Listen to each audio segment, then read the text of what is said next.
আসসালামু আলাইকুম everyone, welcome back to my channel. সব কিতা হরা ভালো আছেন নি? আমি তো আছি আলহামদুলিল্লাহ। আজকে আর একটা ব্লগ শেয়ার করমু। আর আজকের ব্লগও থাকবো কুকিং। আজকে গার্ডেন থাকি সবজি তুলিয়া এই যে ডাটা দেখরা, ডাটা বা ডুগি বা ডেঙ্গা যেটা হয় আমরা ডুগি হই, ওটারে তুলিয়া বাসিয়া আর ইলিশ মাছ দিয়া রান্না করমু। বড় বড় ডুগিরে ইলিশ মাছ দিয়া রান্না করে খাইলে কিন্তু খুবই ভালো লাগে। তো এবার মাশাআল্লাহ আমার ডুগি ভালো হয়েছে। আমার না, আমি প্রায় মানুষেরও দেখছি এবার ডুগি ভালো হয়েছে। তো ডুগির জাতটাও ভালো আছিল, মাশাআল্লাহ বড় বড় হয়েছে। আর ইলা বড় বড় হইলে আমি ইলিশ মাছ দি বাগারিয়া কি ইলিশ মাছ দিয়া খাই। আর শুটকি দিয়ে খাটল বীজ দিয়েও খাওয়া যায়। ইসা মাছ দি শুটকি দিয়ে ফেওয়া শুটকি দিয়ে খাটল বীজটা দিয়া শুটকি দিয়েও মজা লাগে। আর বড়টা আমি ইলিশ মাছ দিয়ে খাইতে বেশি পছন্দ করি আর কি। তো এতে দেখতে পারদা মাশাল্লাহ এত একটা সুন্দর লাগে আর কি। নিজের ফলাইল দেশের সবজি বিদেশের মাটিত বইয়া যেন আমরা ফলাইয়া খাইতাম পারলাম। আলহামদুলিল্লাহ আলহামদুলিল্লাহ, আল্লাহর শুক্রিয়া আদায় করি, আসলে শেষ করার মতন নাই। তো এবছর আসলে গার্ডেনের ভিডিও বেশি শেয়ার করছি না। এই দেখো কা মাশাল্লাহ আমি কয়েক গেছা ডুগি তুলিয়া নিছি। আজকে এক তরকারি রান্না করমু, এখন ওটা বইয়ারে বাসমু। এটা বিকালবেলা আমি তুলিয়া বারে বইয়া বাসরাম আঁকি আমার গরুর সামনে বইয়া। আমি এটা সবজি টবজি বাঁচতে হইলে বারে বইয়া বাসি, ওই গরু আমার ফুকটুক যাইব গি।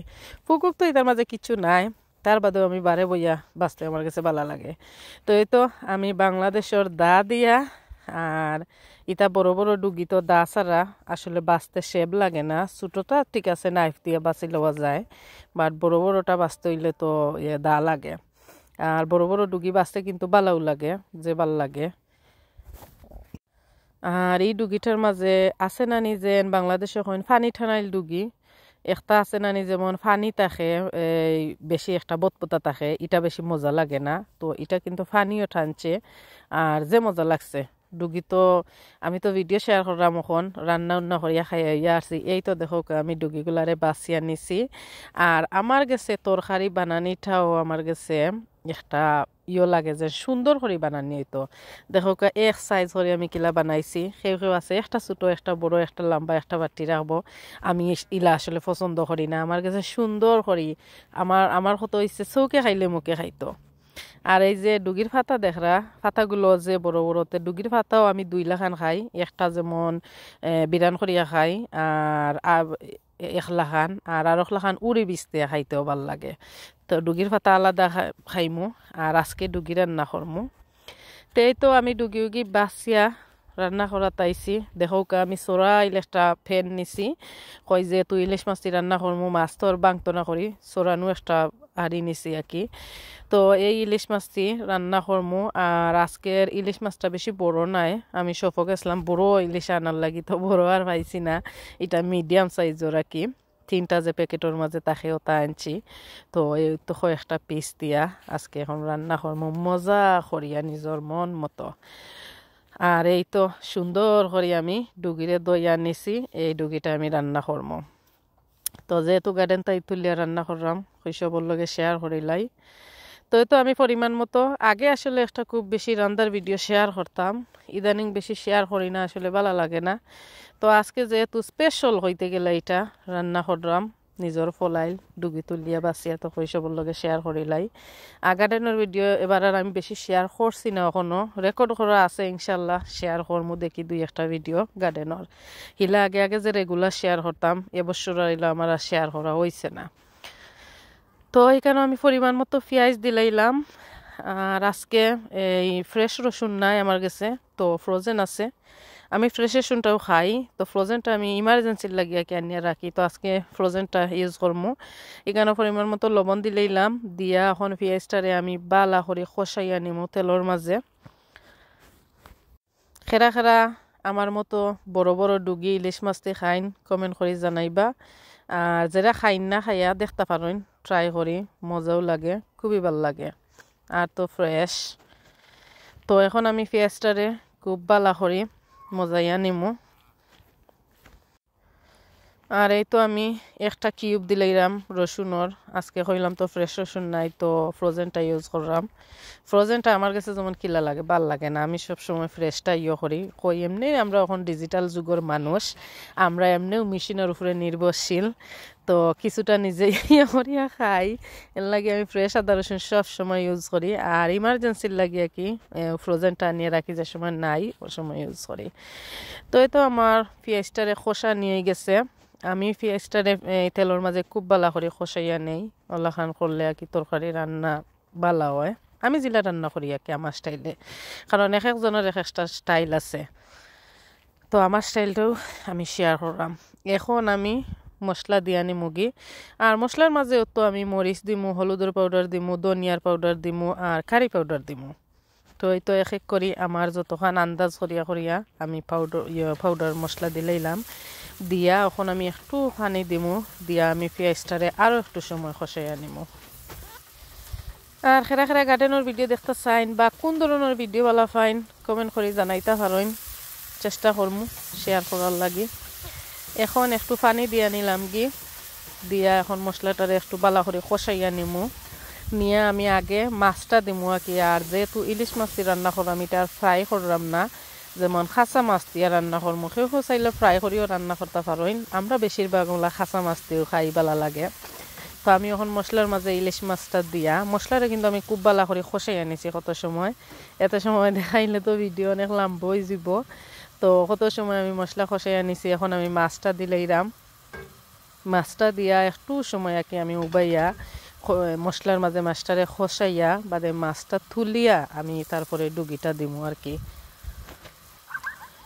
আর ইদানিং আসলে ভিডিও কিতা শেয়ার করতাম, নেটও ঢুকলে আর কি ফেসবুকও হামাইলেই দেখা যায় মানুষ সকল খালি অ্যাক্সিডেন্ট করা মররা, এত কষ্ট লাগে আর কি। আর কোন সময় যে আমরা রোডা খাইব ওটাও চিন্তা করি, আল্লাহ পাক ছাড়া কেউই জানেন না খার কোন সময় ডা খাইব। আগে ছোটোবেলা মনে করতাম যেন মানুষ মনে হয় বড় বয়স হইলে মানুষ মরে, কিন্তু না, এখন দেখি আমি বয়স্ক মানুষের তুলনায় ইয়াং মানুষও বেশি মরা। আল্লাহ আমরা আখেরি জবানার উম্মত হলরে অত কম হায়াত দিছেন আমরা, তো আল্লাহ সবরে আসলে হেফাজতে রাখতা, আর সব নেক নেক হায়াতে তো ইবা দান করতে আরিলা, বিপদে হতে ইবা চাইয়া রাখতা, সবরে দোয়া করি। তো এই তো আমি কিছু সময় আমার মাছটারে আমি কষাইয়া নিছি, এখন আমি তুলি লাইমু মাছটারে। এখানে মাছের উপরে যদি আমি ডুগিটা দেই তো মাছটা ভাঙ্গি যাব, ইলিশ মাছ তো একদম নরম একটা মাছ, তো আর গোছাবার হয়ে যাব। তো তো এক এক করে আমি সবটি মাছ তুলে নিলাম গিয়ে। আর নেক্সট আমি লাউ কাটমু, লাউ অবশ্যই কাটিয়া খাই লাইছি, কিন্তু ভিডিও করাইয়ার আছে, ভিডিও কোনো শেয়ার করছি না। তো ইনশাল্লাহ দেখি নেক্সট আমি লাউর ভিডিও শেয়ার করবো। আর এবছর আসলে লাউর ইয়েটা বেশি ভালো হয়েছে না, প্রথমে যে কয়েকটা দৌড়ছিল পরে আর যেমন দৌড়ছে না। এবছর যেগুলা সামার দিল, আমি তো মনে করছি যে সামার দের আর যে গরম দের এবছর গার্ডেন কিন্তু খুব ভালো হইব গার্ডেনিং, কিন্তু না তেমন। আর এখন তো আগস্ট মাসও লাগে যেমন সামার গেছে গিয়ে, আগস্ট তো সামার থাকে গরম থাকে, কিন্তু এবছর লাগে যেমন এখন লাগে যেমন নভেম্বর বা বাচ্চে ঠান্ডা ঠান্ডা ওলা খান। গার্ডেনের অবস্থা তেমন বালা নাই আসলে, 1-2 মাসের মাঝে আমরা সপ্তাহ খাইলেই তাম করিয়া, কিন্তু তার বাদেও আলহামদুলিল্লাহ আল্লাহ পাকর নিয়ামত আসলে। আর আল্লাহ রহমত দিলে আমরা সবেও গার্ডেনিং করিয়া খাইতাম পারলাম যে, আর আগের তুলনায় এখন কিন্তু ওয়েদারও ভালো থাকে, তো সবরও মোটামুটি ওয় শুকুর আলহামদুলিল্লাহ, কি আল্লাহ শুক্রিয়া আমরা আদায় করবো। তো এই তো আমি এই ডুগিটারে আমি খসাই আনিছি কত সময় মশলার মাঝে, আর এটা ননস্টিক প্যানের মাঝে রানলে আসলে ভালো হয়, এখানে মুড়ো ধরে না। তো বেশিরভাগ আমি ননস্টিকও আমার ভাল লাগে রান্না করতে। তো আমি এই ডুগিটারে খসাই আনিছি মশলার মাঝে খসাইয়া, এখন মাছটা দিলাইছি দিয়া, আর এখন আমি জুলোর পানি দিলাইমু আর কি, একটু জুল মাখা জুল রাখবো। তো এটা কোনো আসলে আমি সেগুলো রান্না শিখাইলাম না, সবই রান্না করতে পারইন। আমার স্পেশাল আর কি, স্পেশালি যে আমি নিজের হাতে লাগাইয়া তুলিয়া বাসিয়া রান্না করলাম, ওটা আর কি রেসিপি এটা আমার চ্যানেলে শেয়ার করি। আর অনেকর জানি দেখিয়া লোভ লাগবো যারা যারা ডুগে খাইতে চাইন আইয়া নিতে পারেন আমার কাছে আছে এখনো তো আজকে অনেক বক বক করি লাইলাম খরিয়া রান্না করলাম এখন দেখলাম আমি ডুগিটা হিচ্ছে নি হিজিও গেছে এই তো আমি জুলোর পানি দিয়ে কত সময় জাল করিয়া নিছি এখন আমি ফ্রেশ ধনিয়া পাতা দিলাইমু ধনিয়া পাতার খাঁচামরিচ আঁকি আমি ফরে দেই এখানে জাল বার হইতে না করে আমি অতটা জাল আসলে বালা পাই না আর ফরে নামাইবার আগে ধনিয়া পাতার লগে দিলে খাঁচামরিচের যে একটা ফ্লেভার আছে ওটা পাওয়া যায় আর কি আমার কাছে ভাল লাগে তো এই তো আমার তরকারি হয়ে গেছে আর এত মজা হয়েছিল কি সেও যদি খাই না কোনোদিন ট্রাই করতে পারেন ইলিশ মাছের যে একটা গ্রানে এত একটা মজা লাগে আর কি খুবই মজা লাগে আমার কাছে তো খুবই ভালো লাগে তো এই তো আমার ফাইনাল লুক আমার তরকারি হয়ে গেছে আশা করি সবার কাছে ভালো লাগছে ভালো যদি লাগিয়ে থাকে লাইক কমেন্ট শেয়ার করতে ভুলবা না আর চ্যানেল যদি নতুন হইয়া তখন চ্যানেল সাবস্ক্রাইব করেন না তো প্লিজ আমার চ্যানেলটা সাবস্ক্রাইব করিয়া দিবা আর ফেসবুকতেই যারা দেখরা আমার পেজটা যদি ফলো করেন না তো ফলো করিয়া সাথে থাকবা এই তো আমার তরকারি দেখো কা ফাইনাল লুক এত একটা ইয়াম হইছিল আর কি তরকারিটা তো সব ভালো থাকবা সুস্থ থাকবা আজকের ভিডিও আমি ওখানে শেষ করে লাইমু আর বক বক করলাম না আল্লাহ হাফিজ সবাইকে